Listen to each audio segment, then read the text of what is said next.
Hello there. Welcome to the 2022 annual conference of the North American chapter of the Barbara Pym Society. If I look familiar to some of you, that's because it's my privilege to be the current chair of the Barbara Pym Society based at St. Hilda's College, Oxford. It's very nice to be with you all again, even if it's only in spirit. And I hope you're going to enjoy this conference very much indeed. I know you are, because so many people have worked so hard to put it together. I want to begin by emphasizing that I'm not an academic, although I'm often accused of being one. I did study modern languages at St. Hilda's College, but I wasn't that great at literary criticism. And I certainly wouldn't have been admitted to do English literature, even if I'd wanted to. So this talk, which I'm going to give you now, is very much a personal view of A Glass of Blessings. It's not something that future students will be able to crib from or use in their essays. I remember when I first read A Glass of Blessings many years ago now, I was delighted with it, and I found it hard to decide whether it eclipsed Excellent Women as my favourite Pym novel. Less easy to say is what exactly I liked about it. So I thought that for this exercise, I would put my thinking cap on and try and express my feelings about A Glass of Blessings more clearly and tangibly.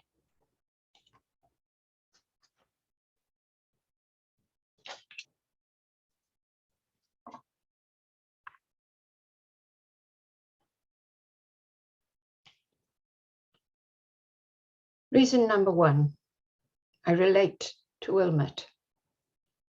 That might seem rather a funny thing to say, but it's true. Since she's the narrator, it's hardly surprising. I mean, that's what narrators are for. Many of the best novelists regularly write in the first person. Daphne du Maurier comes to mind, and this works well if they want the reader to feel sympathy for their main character. There are, of course, exceptions. A couple of contemporary examples I thought of. Gail Honeyman's 2017 book, Eleanor Oliphant is Completely Fine, and Mark Haddon's 2003 mystery, The Curious Incident of the Dog in the Nighttime, both of which have narrators who aren't quite what we would call normal. Eleanor because of a suppressed childhood trauma, and Christopher because he has Asperger's syndrome. In these cases, we do feel sympathy for the narrator, but we sometimes find it hard to relate to them. There are also books where the narrator is deliberately unsympathetic, mostly crime novels. Ruth Rendell's novels sometimes contain an unreliable narrator, but the example that comes most readily to mind is Agatha Christie's The Murder of Roger Ackroyd. I think that Barbara Pym would have seen that as cheating. So when she suggested that Wilmet might be someone the reader won't particularly like, she clearly doesn't have a surprise twist in mind. Yet the character she paints is one many of us can relate to in some way, even if we don't have the benefit of Wilmet's comfortable lifestyle or share her apparently self-centered attitude. I think most of us would have been in the situation where we imagine that someone may have a romantic interest in us, all the while knowing that nothing will come of it, and perhaps secretly realizing that it's in our imagination. Frequently, we're disappointed in just the way Mildred in Excellent Women envisages when she says that we can never stop trying to analyze the motives of people who have no personal interest in us, in the vain hope of finding that perhaps they may have just a little after all. Although Wilmet at first sight has little in common with Mildred, she does actually share Mildred's self-consciousness. Both of them mention their clothes often enough for it to be clear that they are concerned about how they look. Wilmet feels that more is expected of her than she is able to achieve. She doesn't feel at ease in social gatherings at the church, and she finds it hard to tackle difficult subjects in conversation. We also discover in the course of the book that it's not her own choice to be childless. It's not a matter of wanting to be the centre of her husband's world. And indeed, she feels inadequate when observing how Rowena handles her children. So what makes Wilmet tick is not exactly selfishness, but perhaps a lack of purpose and sometimes a feeling of helplessness. Having been obliged to do the expected thing by moving in with Rodney's mother, she feels she has little choice in what she does with her life. She's expected to be a good wife to Rodney, which in itself means staying at home, and it imposes on Wilmet the expectation that she keeps up appearances at all times.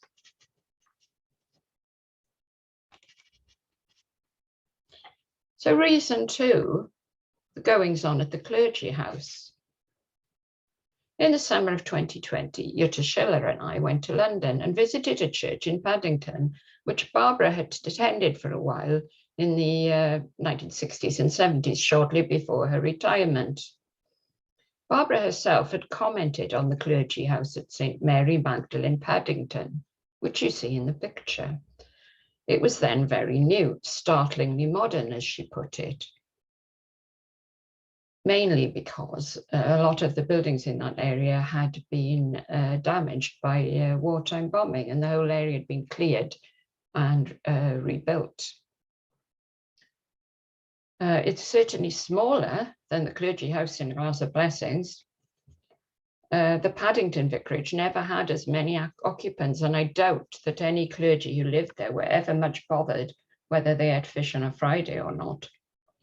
Does this look like the kind of place where octopus would be served up for dinner? I think not.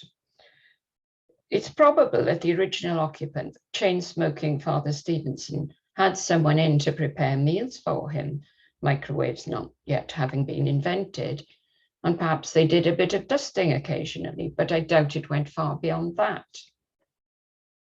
In Barbara Pym's books, the vicarage is seldom a bustling place. Julian and Winifred Mallory take in lodgers with mixed success. Jane and Nicholas Cleveland have their daughter for company, but nevertheless rely on a woman from the village to help them stretch their rations. Mr. Latimer has to lodge with Miss Doggett, presumably because there isn't room for him at the vicarage. The clergy house occupied by Father Thames and Father Bode is rather different, and we know that the two priests are not short of personal space, though they still don't offer the kind of hospitality that such a large residence would allow. Father Ransom has to be put in lodgings because the resident priests don't want to be disturbed, rather than because it would result in cramped conditions. This makes it unsurprising that Mr. Bason's time with them is curtailed. And we find him later in the book doing the kind of specialist catering that makes best use of his skills and personality. Of course, putting Father Ransom into lodgings is simply a device here. It's a way of throwing him into the way of Mary Beamish.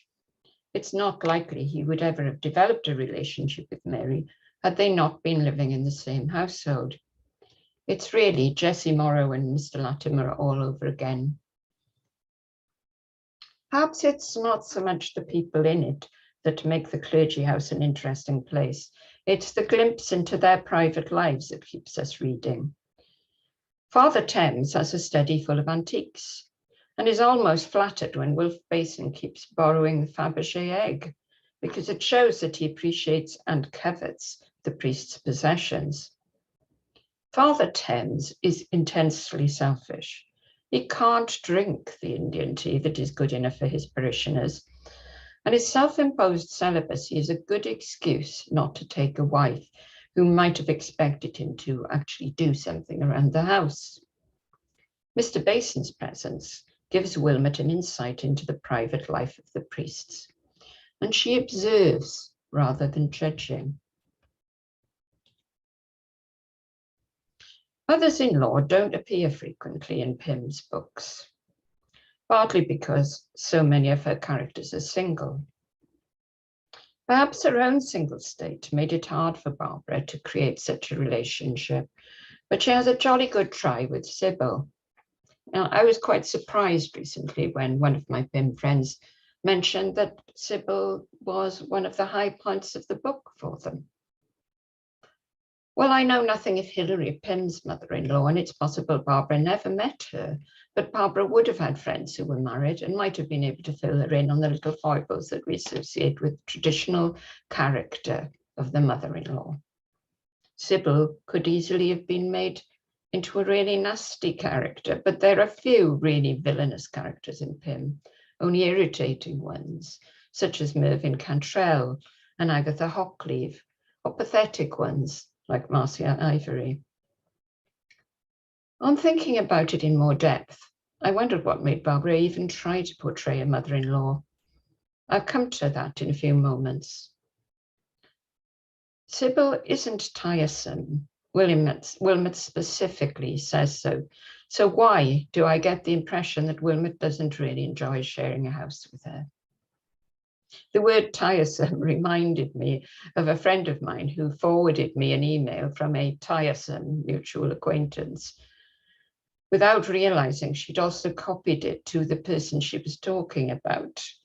And she was then forced to make a groveling response in the vein of course, I didn't mean to suggest that you were tiresome, only that the situation was tiresome.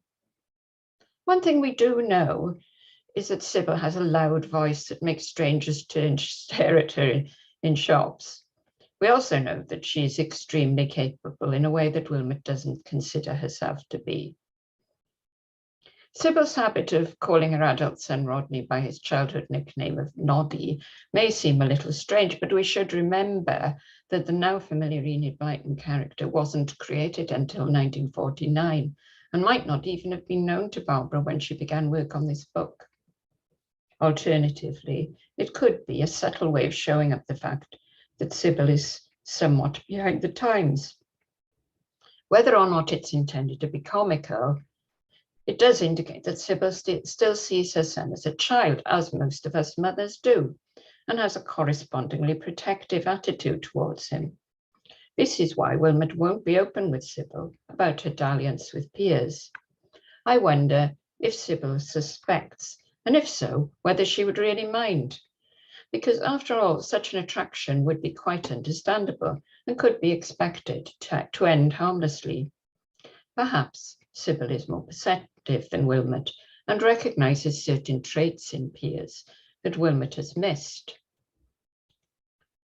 So, why have mothers-in-law come to be thought of as such nuisances? It's very odd that male stand-up comedians traditionally make jokes about their mothers-in-law, since sons-in-law are often very popular with the mothers of their wives.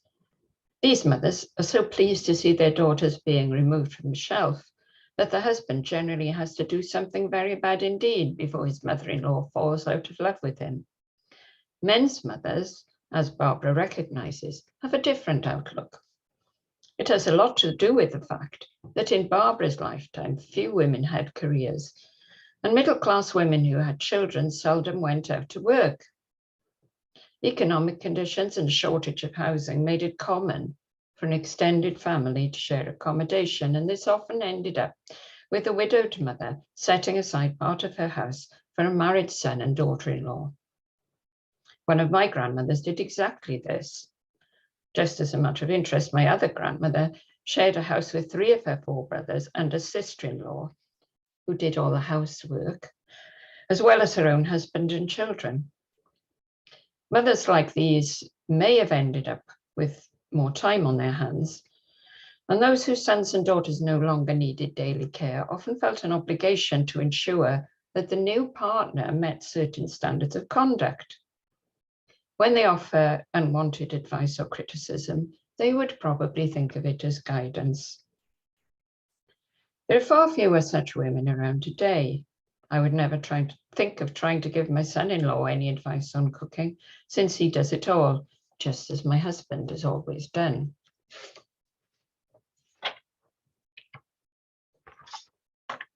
Fortunately for Wilmet, Sybil has a rather full life of her own. Sorry. Fortunately for Wilmet, Sybil has a rather full life of her own and can be found chairing meetings of local voluntary groups.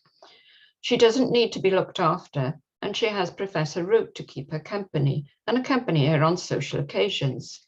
So yes, Sybil could have been a lot worse, and I applaud Barbara for having a go at depicting her. But in fact, she's not there as a comic figure or even as a sounding board. Her sole purpose is to create a claustrophobic home environment that Wilmet needs to escape from. And the result is a happy ending for the book, because we know that getting away from her mother-in-law's home and creating one of her own is going to be the making of Wilmet and will enable her to enjoy a happy married life with Rodney, who after all does nothing to suggest that he's not rather a likable man. My gut feeling on Sybil is that she's largely based on Barbara's own mother, Irina, who was clearly a very capable lady, perhaps with some of the characteristics of female academics and anthropologists Barbara had met in real life thrown into the mix. If this is the case, it gives us yet another glimpse of Barbara's real life relationships and how she might have viewed some of her contemporaries. The love triangle. That's really the wrong word for it. It's more of an infatuation triangle. Very rarely are the words love or in love used by Pym characters. Wilmet has a husband. Apart from Jane and Caroline, she's the only Pym heroine to have a stable married life, though she's a very different woman from the other two I just mentioned. Both Jane and Caroline are independent in the sense that they have careers of their own and children.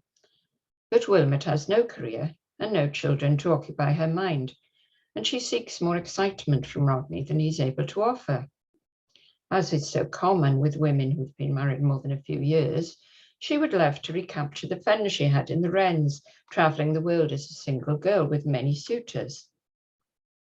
In the early chapters, the reader can't help comparing the husband, boring old Rodney, unfavourably with the man Wilmet hankers after, the unattainable Piers.